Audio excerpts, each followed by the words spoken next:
नाज़रीन, चलते हैं अपने अगले मरहले की तरफ, उक़्दे का हल। मौलाना साहब, एक ईसाई ऑस्ट्रेलिया से उनका ताल्लुक़, स्कॉट रो, उन्होंने एतराज़ किया है कि आप मुसलमान इतने क़दामत पसंद क्यों हैं? आप अपने तमाम महीने और त्यौहार उनका ऐलान चाँद आँख से देखकर करते हैं, जबकि मग़रिब में हम आज से 20 साल बाद के त्यौहार की तारीख़ भी यहीं पर आज बता सकते हैं आपको। वो एतराज़ करते हैं कि आप लोग इतने क़दामत परस्त और पसंद क्यों हैं?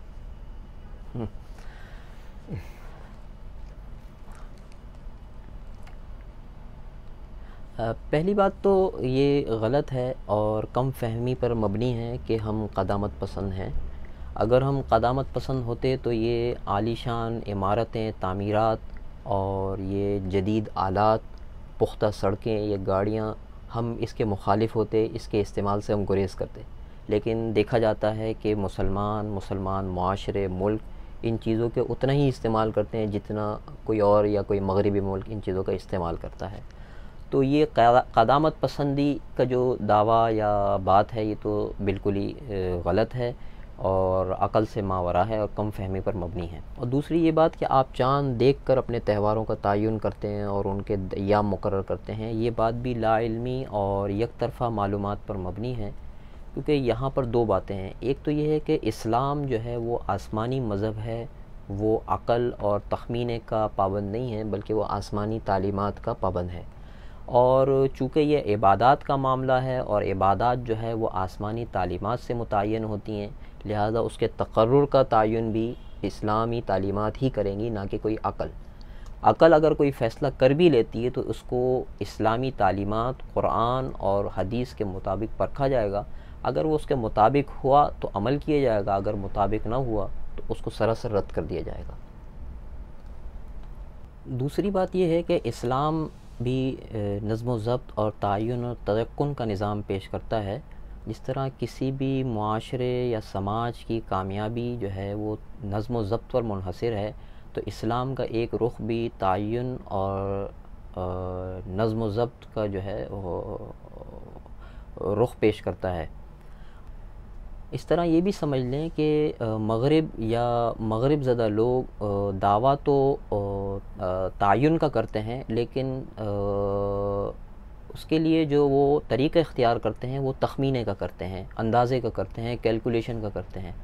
और ये बात तयशुदा है कि कैलकुलेशन गलती भी कर सकती है और वो सही भी कर सकती है, जबकि आसमानी तालीमात जो हैं वो कभी भी गलती का शिकार नहीं हो सकती। अब इसी इस्लामी उसूल को देख लें कि चाँद को जो है आपने अपनी आँख से देखना है। आँख से देखना ऐसा है कि हर शख्स के पास आँख है और वो हर शख्स देखने के काबिल है और वो मतले पर अपने चाँद को देखने की कोशिश करेगा, और अगर नज़र आ गया तो इबादत का और दिन का तयन हो जाएगा, नहीं नज़र आया तो 30 दिन मुकम्मल करके अगला दिन तो है ही पहली तारीख़। जबकि अगर हम अंदाज़ों पे चलें और आलात का इस्तेमाल करें तो हर आदमी की दस्तरस में ना तो आलात हैं, हर आदमी के दस्तरस में ना तो तख़मीने और अंदाज़े लगाना है, ना ही इन उलूम से वाकिफ़ होना है।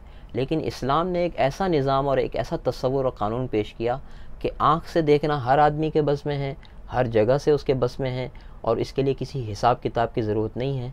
जिस तरह हम और मुशाहिदे करते हैं, इसी तरह हमने चाँद का मुशाहिदा करना है और देख कर फ़ैसला कर लेना है। जबकि मग़रिब जिन चीज़ों का दावा कर रहा है वो इंसान को मज़ीद उलझाती हैं और जो है वो तख़मीनों के अंदर लगाती हैं, जिसके अंदर नतीजा गलत भी हो सकता है, सही भी हो सकता है, और उस कायदे, क़ानून और तख़मीने लगाने के तरीक़े से हर शख्स वाकिफ़ भी नहीं हो सकता।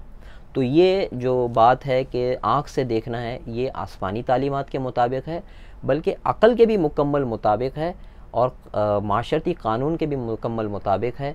जबकि जो कैलकुलेशन की जो बात करते हैं, अंदाज़ों की जो बात करते हैं, वो आसमानी तालीमात के भी ख़िलाफ़ है, अक़ल के भी ख़िलाफ़ है और माशरती तवाज़ुन के ये बात भी ख़िलाफ़ है। और दूसरी बात ये है कि इसमें जो समझने की बात है कि वो ये है कि ये जो फ़लसफ़ा चला है कैलकुलेशन का, इसकी बुनियाद ये बात है कि नया चाँद, यानी नया चाँद, चाँद की पैदाइश की जो बात है, उससे ये फ़लसफ़ा चला है।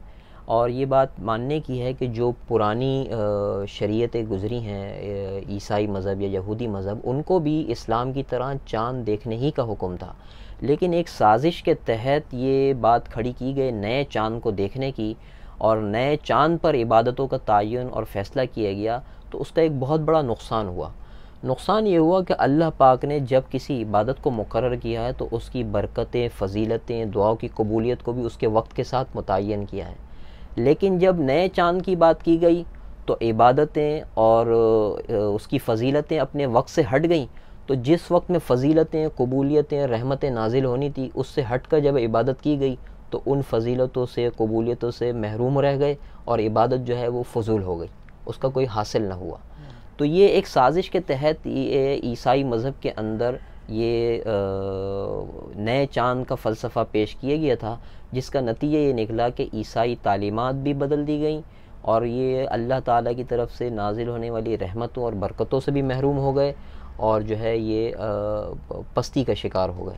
जबकि इस्लाम में आज भी तयन जो है जब किया जाता है तो वो मुकर्ररा वक्त पर किया जाता है, और जब इबादत की जाती है तो फिर वो वक्त पर होने की वजह से उसकी रहमतें, बरकतें, फ़जीलतें तब जो है वो सारी की सारी जो है वो हासिल होती हैं और महरूमी से जो है वो इंसान बच जाता है। तो साहिब सवाल को ये सोचना चाहिए कि जो ये मुहिम चला रहे हैं कि मुसलमान रोयत पर यकीन रखते हैं और ये रोयत पर ही फ़ैसला करते हैं, तो बजाय इसके कि वो ये मुहिम चलाएं कि मुसलमानों को और इस्लाम को क़दामत पसंद कहें, बल्कि ये मुहिम ज़रूर चलाएं कि जो इनके मज़हब के बड़े हैं उनसे जाकर पूछें कि जो हमारी आसमानी तालीमात के मुताबिक चाँद आँख से देखने का हुक्म दिया गया था, उस मज़हबी तालीमात को क्यों बदला गया और क्यों हमें अल्लाह ताला की तरफ से नाजिल होने वाली रहमतों और बरकतों और कबूलियतों से जो है महरूम किया गया, वो इसके ख़िलाफ़ मुहिम चलाएं, बजाय इसके कि जो है मुसलमान या इस्लाम पर कोई इश्काल करें। जिन लोगों ने इनकी तालीमात को बदला है और अल्लाह ताला की रहमतों से महरूम किया है, उनसे जाकर ये सवाल करें कि ये तालीमात क्यों बदली गई। जज़ाकल्लाह खैर मौलाना साहब, आपके जवाब से हमें बहुत वाज़ेह हुआ कि हमारी तालीमात जो हैं ये ऐन अल्लाह के अहकामात के मुताबिक है। जज़ाकल्लाह खैर, बहुत बहुत शुक्रिया।